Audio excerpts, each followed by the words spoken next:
to this week's update about Sagepoint Senior Living Services. We're here having a conversation with Andrea Dwyer, our president and CEO. So, Andrea, how are things going at Sagepoint this week? Very well. So we did do our testing for the skilled facility as mandated. We completed that on Thursday, and results started trickling in last night and will continue to trickle in through today. So families will be notified within the 12-hour mandated time. The assisted living, there is still no mandate for those from the governor's office. However, over 3 weeks ago, we did surrender all of our information so that whenever the governor decides, or if they decide to mandate that in the assisted living, all of our information is on file for them already. And as of now, we have no positive cases in assisted living still. Correct. Okay. So the assisted living remains naive. Okay. We started talking a little bit last week about the Office of Healthcare Quality and kind of some of these the issues that have been in the press. Can you talk a little bit about where we're at with that? Sure. So as we mentioned before, we did do our first appeal, which in the state of Maryland is called the Informal Dispute Resolution, or IDR. And we did meet with the group of surveyors who had cited us telephonically because of COVID. And so we are still waiting a response from the Office of Healthcare Quality. Okay, and then so we're hopeful that we'll hear something sooner rather than later. Yes, they had originally told us it would be about a week and a half, and so that obviously would have been around 6/10. So we are hopeful that, even though they had informed us that they didn't know when the results would come back on my last conversation with them, we are hopeful that every day we kind of wait to see if we have gotten anything back. We talked last week about the misinformation in the Right. that's out there, and so I think it would be good if we could start to talk about some of those things and maybe how, what the truth is, because things get blown up in the media, and one of them is around the idea that nursing homes get paid more money for taking care of COVID positive patients. Yes, unfortunately, that is completely inaccurate. I think what is being quoted is some of the information from hospitals, where I've heard figures around $30,000 for every resident that has COVID. That is absolutely not true in the nursing home. What little bit I understand, and I don't run hospitals, so the question's better posed to somebody who does, is that for those residents that are receiving ventilator services, hospitals are charging that amount of money. But from what little I understand, again, that is a standard charge for them for patients that are receiving ventilator services.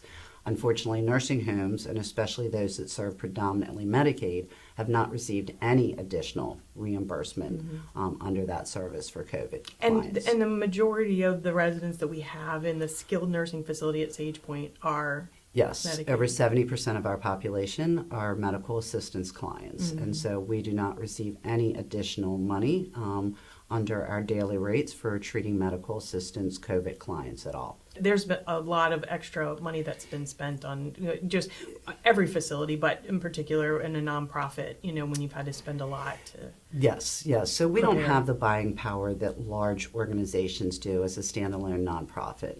So PPE cost more. The prices on those products have more than tripled.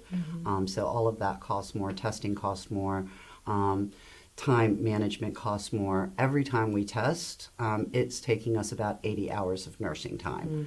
So there is a tremendous amount of expense that is going uncompensated for nursing homes across the country, but especially those that are standalone, that don't have a reliance on another building. There's another piece of misinformation out there is, why didn't nursing homes test earlier? Yeah, so several friends have sent me several different op-eds on this question. And I think, again, when we remind individuals that Sagepoint did test very early, we tested on 4/5. But it took us a good 2-3 weeks to be able to convince the powers that be to allow us to test. Because it wasn't standard procedure then. No, it was not standard procedure to universally test. The regulations around it had a lot of ends, so you could only test if somebody had a symptom of a temperature and multiple symptoms and had been in contact with a person from China or a person who was a person under investigation. And then testing was constrained. There just were not enough tests out there to do it. And I think when people look at it not just from our perspective, but from the broader perspective, they'll recall in mid-March, testing was not available readily. Even VEEP testing was completely constrained. That's the drive-through, testing that's available now. Yes. So those things just did not exist, and so it was very difficult to do. And the same exists for protective equipment, for the PPE for staff. It was very difficult to get a hold of. Nursing homes do not keep N95s and that type of equipment on hand. We had about a week's supply, and you keep on hand if you have an emergent situation. But not enough to handle staff 24/7 when you have 180 staff member. So yes, neither protective equipment nor testing was readily available. And early on, and back in March when things were first started, yeah. Yeah. So March through April, and in some areas continues today. Labs now are saying that they're running out of. Major national labs are reporting they're running out of supplies. And PPE is still hard to find, gowns and things like that. Yes. Because everybody's after it now, Yes. including the businesses who are trying to open and need to use masks and gloves and things like that. Right.